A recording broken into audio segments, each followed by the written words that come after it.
Brazil তাদের দল ঘোষণা করেছে, অর্থাৎ কার্লো আনচেলত্তি জাপান এবং সাউথ কোরিয়ার বিপক্ষে ম্যাচের আগে তিনি দল ঘোষণা করেছেন, যেখানে আরও একবার অনুমিতভাবেই নেইমারের জায়গা হয় নাই, কিন্তু ভিনিসিয়াস জুনিয়র এবং রদ্রিগো এই দুজন ফিরেছেন 10 অক্টোবর সাউথ কোরিয়ার সোলে ম্যাচ খেলবে ব্রাজিল।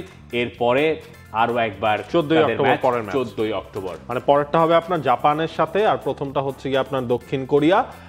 এই জায়গায় হচ্ছে আনচেলত্তি আসার পর এখন পর্যন্ত তো আপনার 4টা ম্যাচ খেললো ব্রাজিল, খালি হচ্ছে গিয়ে লাস্ট ম্যাচের ফলটা একেবারেই ব্রাজিলের ফেভারে আসেনি। বাকি ম্যাচগুলোতে তো জয় এবং ড্র সবকিছু নিয়েই আসলে কার্লো আনচেলত্তির যাত্রাটা যে খুব খারাপ হয়েছে সেটাও কিন্তু না।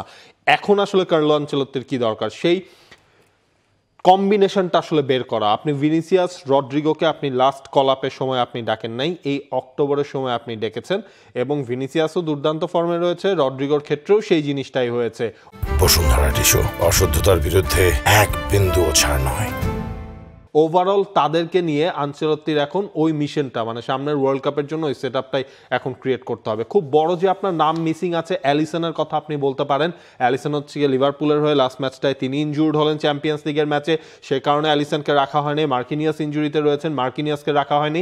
এছাড়া রাফিনিয়াও ইনজুরিতে পড়ায়, তাকেও রাখা হয়নি। এছাড়া বাকি নামগুলোর মধ্যে আসলে খুব বড় যে কোনো চমকও আছে তেমনও না, এক্সপেক্টেড কলাপগুলোই তিনি করেছেন। এদারসন দলে আছেন, বেন্তো আছেন, উগো সুজা, যারা ব্রাজিলিয়ান দল থেকে মানে ব্রাজিলিয়ান লিগ থেকে ডাক পেয়েছেন তাদের ভেতরে একজন উগো সুজা, আর ডিফেন্ডারদের ভেতরে কার্লোস অগুস্তো, এদার মিলিতাও তিনি আবারও ফিরেছেন। Real Madrid defender কাইও Enrique ভান্ডারসন, মোনাকোর defender, তিনি ইনজুরিতে পড়েছেন ম্যানচেস্টার সিটি, গত মাসেও একই রকম ঘটনা ঘটেছে এবং এইখানে তাকে সম্ভবত আর পাওয়া যাবে না। তিনি স্ট্রেচারে করে কাল ম্যান সিটির বিপক্ষে ম্যাচে মাঠ ছেড়েছেন।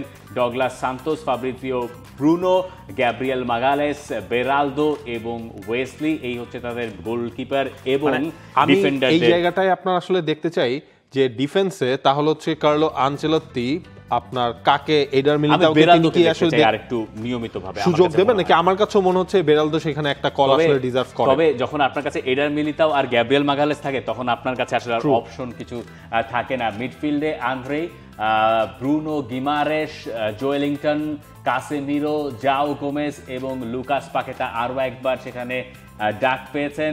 ফরওয়ার্ড পজিশনে Estevao, Gabriel Martinelli, Igor Jesus, Luis Henrique, Matheus Cunha, Richarlison, Rodrigo, Vinicius Junior, এই ফুটবলারদের ভেতরে সব মিলে আমরা দুজনকে দেখতে পাচ্ছি যারা ব্রাজিলিয়ান লিগে খেলে, আর বাকিরা সবাই আসলে ইউরোপিয়ান লিগে অথবা সৌদি লিগে খেলে।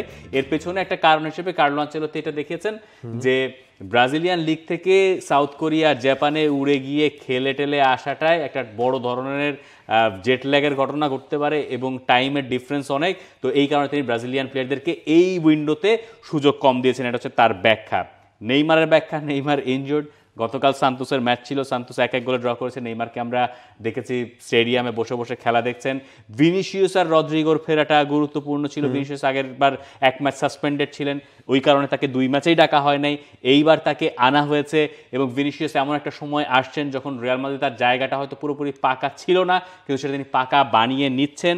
রদ্রিগো যখন রিয়াল মাদ্রিদের নিয়মিত খেলছেন না তখন তাকে ব্রাজিল দলে ডাকা হয়েছে এবং কার্লো আনচেলত্তি বলছেন রদ্রিগো তার জন্য খুবই ইম্পর্টেন্ট পিস।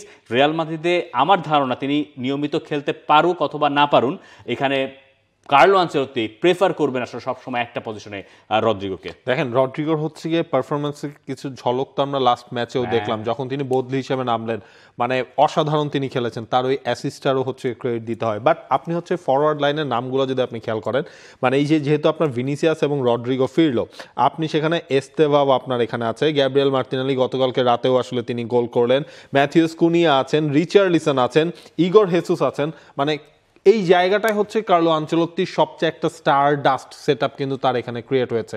এখান থেকে কাকে কাকে তিনি সুযোগ দেবেন, কাকে কোন পজিশনে তিনি ইউজ করবেন, সেই জিনিসটাও কি দেখার। রদ্রিগোকে ধরেন আমরা কোন পজিশনে দেখবো, ভিনিসিয়াসের পজিশনটা আসলে কি হবে যদি এতজনকে আপনি অ্যাকোমোডেট করতে চান। আপনার মিডফিল্ডে তো আপনার লুকাস পাকেতাকে হয়তো বা আপনি খেলাবেন, আপনি হচ্ছে জোয়েলিংটনকেও আপনি হয়তো বা খেলাবেন, বা সেখানে ব্রুনো গিমারেজও রয়েছে।